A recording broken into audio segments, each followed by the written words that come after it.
Hey YouTube, haven't made a video or anything in quite a while. I got some that need some editing and chopping and cropping and whatever you want to call, but weather's finally getting a little nicer here in Wisconsin. 50 degrees in the day, but it's still 20 when you wake up. But the big snow piles outside here are starting to melt away.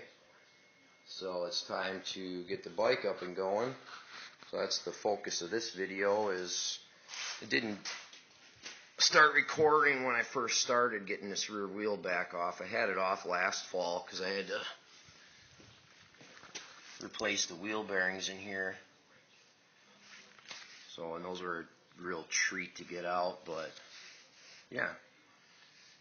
With under, I forgot what, 9,000 miles on it.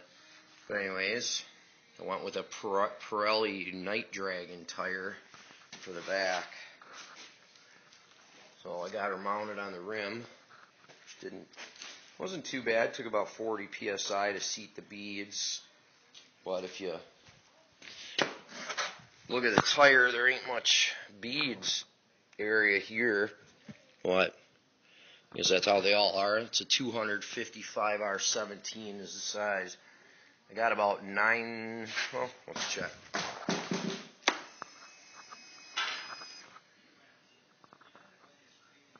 9,891, something like that. That's the miles on that original tire. So getting these off ain't too bad. These belt guards are all 1/2 inch. And then there's one bolt that was here.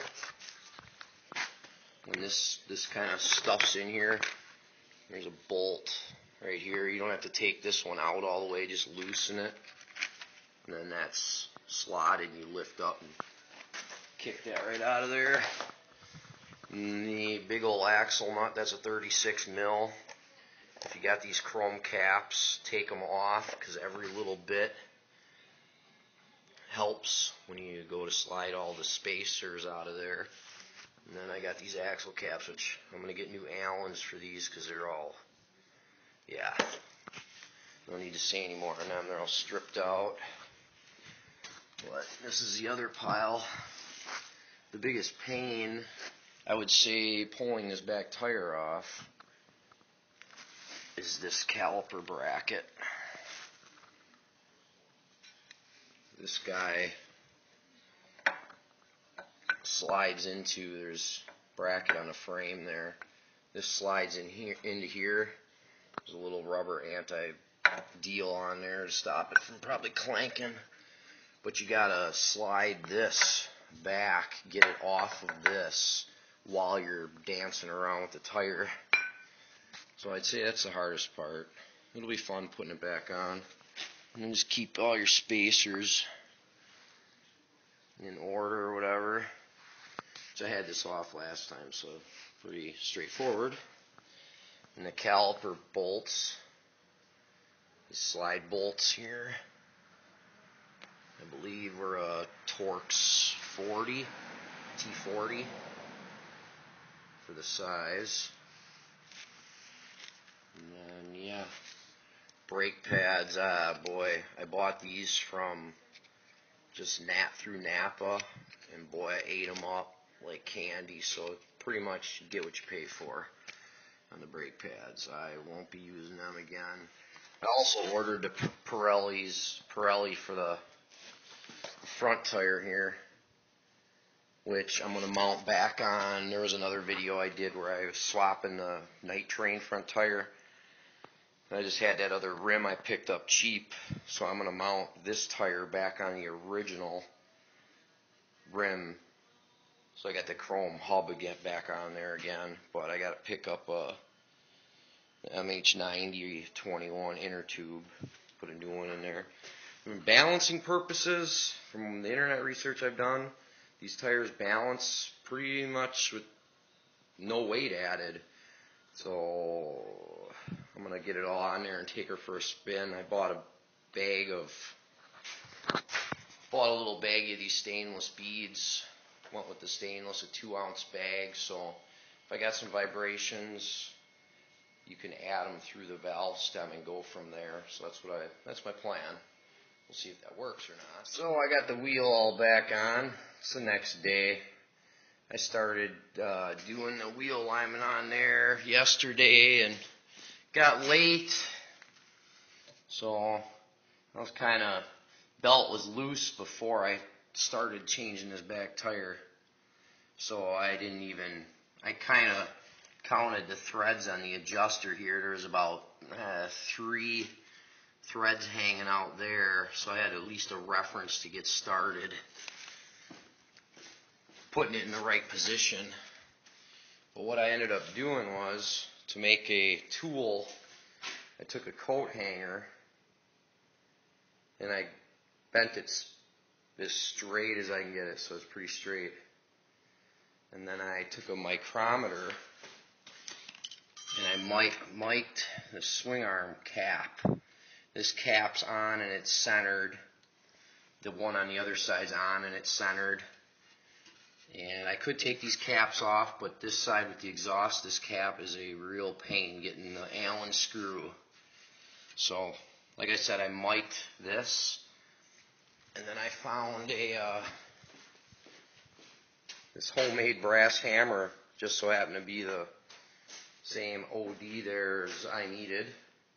So I pretty much heated that hanger up and shaped it around to get that.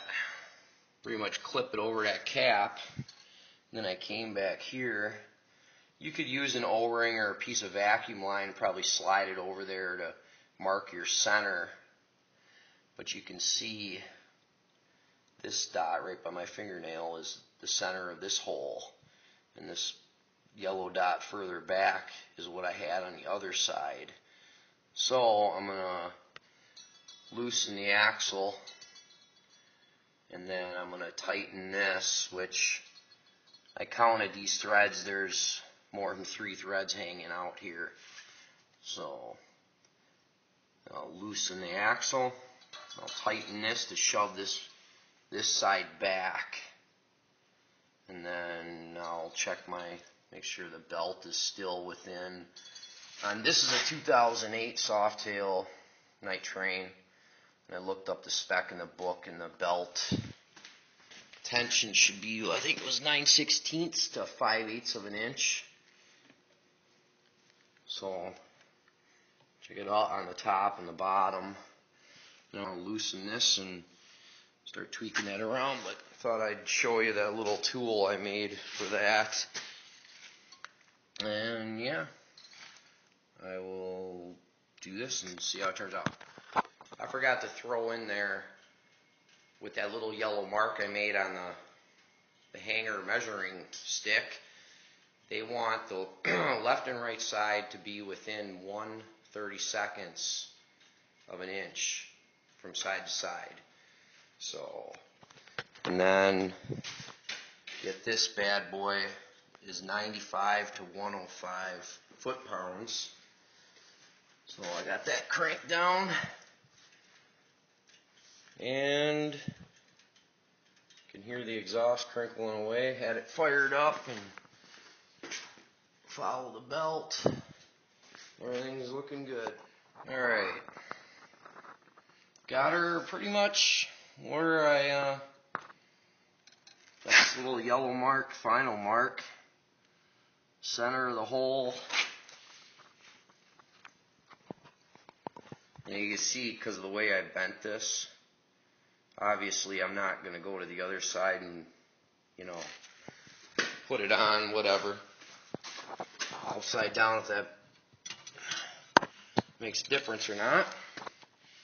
Now, got it here, center of the hole, and kind of counting the threads, it's like 2 3/4 hanging out of that adjuster on that side, and damn near the same thing here. It's kind of hard to see that.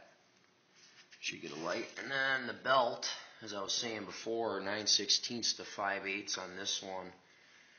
And I pretty much got a tape measure, just a straight yardstick or something. Well, obviously not a yardstick, but ruler would work. When you get that wedged between there, and then check your.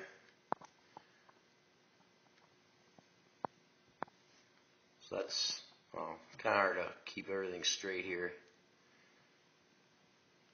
But then I'm going to check the bottom too, and then make sure make sure your tight spots aren't anywhere in there when you're checking that. So I guess now I will fire it up, throw it in gear, see how the belt she's staying there in line, and put the guards back on, and say it's a successful mission. I still didn't pick up any new Allen screws to put in there. Like I said, they were getting stripped out because I had them off a few times, and for what those things cost, I would really cranked on them, and probably I'm the one that stripped them out because I don't want them to fall off. So thanks for watching my videos. Hope you enjoy them. Comment, rate, subscribe. Until my next production.